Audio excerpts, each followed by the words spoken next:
अस्सलाम वालेकुम। मेरा नाम गुलाम फिज़ा है। मेरे 4 बच्चे न। पापा इन्हां दे जेह्ड़े ना मजदूर न, किसे कोल कम्म करदे न। ते बच्चा जेह्ड़ा वे पैदाइशी माजूर है। इसदी जेह्ड़ा ना हड्डियां भी ते ऑपरेशन भी कराना, लेकिन असीं फोल्ड नहीं कर सकदे, मसा मर के पेट पाली दा वे।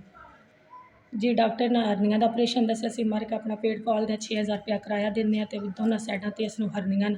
ते डॉक्टर आखिआ जितना जल्दी हो सकदा तुसीं इसदा ऑपरेशन कराओ, लेकिन साडे कोल फोल्ड नहीं हो सकेआ।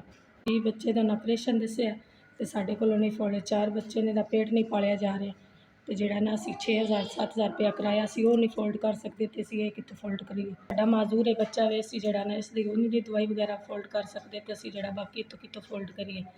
जी 4 बच्चे न, असीं बड़ा औखा गुजारा कर रहे ते अल्लाह सोहने उत्ते सट्टी है।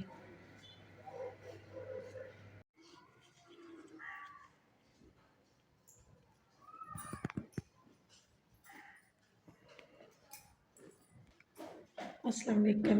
बड़ी मेहरबानी, अल्लाह पाक तुहानूं खुश रखे, अल्लाह पाक तुहानूं आबाद रखे बच्चेआं विच। बड़ी मेहरबानी, मेरा बच्चा माजूर है, चलो ओह्दियां कोई चीज़ां ले लांदे, बहुत मेहरबानी शुक्रिया। अल्लाह पाक तुहानूं खुश रखे। 5000 रुपया तुहाडा पहुँच गया वे, बड़ी बड़ी मेहरबानी। चलो माजूर बच्चे दियां कोई चीज़ां ले लांदे, बहुत मेहरबानी शुक्रिया।